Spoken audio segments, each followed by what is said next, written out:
সেটা হচ্ছে যে প্রাইভেট কলেজে যদি পড়তে হয় তো it is a very very lousy proposal. Got it true? তার মানে হচ্ছে সেটা মোটামুটি কিরকম টাকা লাগতে পারে বলতো প্রাইভেট কলেজে কেউ যদি নিট পড়ে?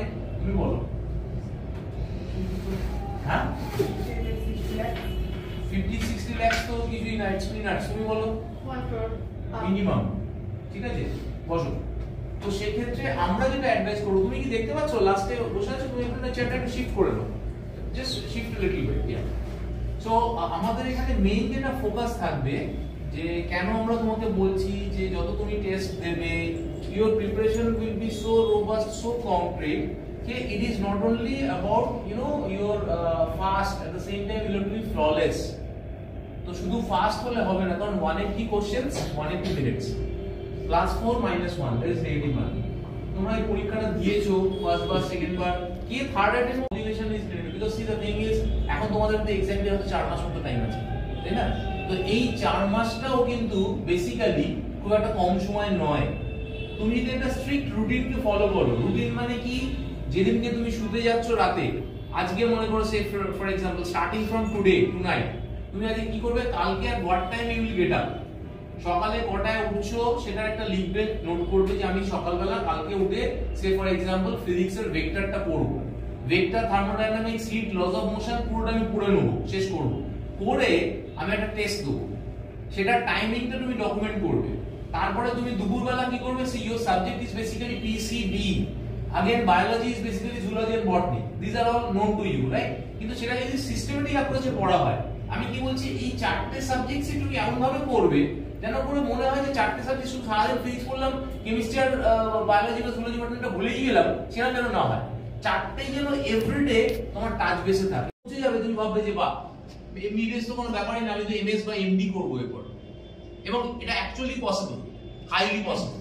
কিন্তু সেটা করার জন্য as I have said there is a series of process which needs to be followed, এবং এটা হচ্ছে টাইম টেস্টেড প্রোভেন, তোমরা পারবে, অবশ্যই পারবে, কিন্তু you have to give a try just for the heck of not doing, তোমাকে এটা করতে হবে এইভাবে। এবং আমি বলে দিচ্ছি, লিখে দিচ্ছি, I can write on this wall যে এই 4 মাসটাও কিন্তু একটা বিরাট টাইম, যেটা কিন্তু তোমাকে সেই তোমার নিটের স্বপ্ন পূরণের জায়গায় নিয়ে যেতে পারে। ঠিক আছে, এবার কিভাবে করবে আমি একটা মোটিভেশনাল চ্যানেলের কথা তোমাদের এক্ষুনি বলবো, জাস্ট টেক আউট ইউর মনে যে লাস্ট পয়েন্টটা বলা হয়েছে, যেমন আমরা ধরো impossible, say somebody is saying যে নিট এক্সাম ক্র্যাক করা হতো লিটারালি ইম্পসিবল, তো তোমাকে ডিমোটিভেট করার জন্য বলছে। Now you tell me how do spell impossible, কি বলতে পারবে? তাহলে ইউটা বলো ইম্পসিবল কিভাবে স্পেল করি আমরা, বলো। IMPOSSIBLE, সেটা কি দাঁড়ায়? impossible, impossible, I am possible। ঠিক আছে, অ্যাকচুয়ালি মাথায় রাখবে এটাই, যদি আমি আমার সবকিছু দিচ্ছি, when I am giving my all, তোমাদের এখন টার্গেট হচ্ছে নিচ ক্র্যাক করা, সেটাই যদি তুমি টার্গেট খাতায় লিখে নাও, একটা দেয়ালে যে জায়গাটা তোমার সবচেয়ে বেস্ট ফেভারিট কর্নার, সেখানে লিখে রাখো নিচ, বা তোমার নামের আগে যার নাম, তোমার কি নাম? সুখ্যাতি মণ্ডল, ডক্টর সুখ্যাতি মণ্ডল লিখে রাখবে। তোমাদের স্বপ্ন দেখার জায়গা কিন্তু ওইটাই, এবং ডেইলি তোমাদের সেই স্বপ্ন পূরণের জায়গায় তুমি কতটা দূরে আছো। ধরো আজকের পরীক্ষাটা আমি ধরো সে ফর এক্সাম্পল তোমার ধরো মোটামুটি স্কোর হলো সে ফর এক্সাম্পল 450 বা 500 এর আশেপাশে, তুমি বুঝতে পারছো যে 720 এর মধ্যে আমি যদি 400 বা 450 পাই, no way possible, private college ছাড়া গতি নেই। যদি বাবা 1.5 কোটি টাকা দিয়ে বলেন হ্যাঁ পড়াবো, সেখানে তোমারও কিন্তু মাথাটা হেড করে তুমি ঢুকবে, বাবার কাছ থেকে টাকা নিয়ে ঢুকছো, সেখানে বিরাট কিছু ডিগনিফাইড কাজ নয় সেটা।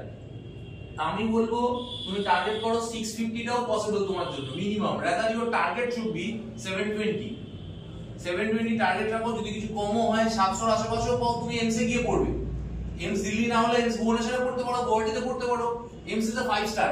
সেইভাবে কিন্তু তোমাকে স্বপ্ন পূরণের জায়গায় পৌঁছতে হবে, নিজেকে স্বপ্নটা দেখাতে হবে, ইট ইজ হাইলি পসিবল। কারণ আমাদের যে মেন্টাল ব্লক সেটা কিন্তু আমরা নিজেরাই ভাবি যে বাবা এতটা শক্ত, ও পারেনি তাহলে আমিও পারবো না, আমি কি করে পারবো, এইটা ভেবে তুমি প্রথম দিনই লড়াই থেকে সরে গেলে, সেটাই তোমার সবচেয়ে বড় ড্রব্যাক, যেটা তোমাকে কোনোদিনও নিট করতে দেবে না। কিন্তু তুমি যদি নামের আগে লিখে রাখো ডক্টর সুখ্যাতি মণ্ডল বা হোয়াটএভার এক্সওয়াইজেড তোমাদের নাম, এবং সেভাবে তোমরা চেস করো নিজেদেরকে ডে ইন ডে আউট, যে মাথায় রাখো আমি এরকম একটা স্ট্রিক্ট রুটিন করলাম, আজকে বাড়িতে গিয়ে একটা ডায়েরি মেইনটেইন করবে সবাই, যদি এতদিনে না করে থাকো। সেটা হচ্ছে কি না, আমি আগামী কাল সকালে what time I will get up, সকালে উঠে আমি কি পড়বো, ফিজিক্স পড়বো না কেমিস্ট্রি পড়বো না বটনি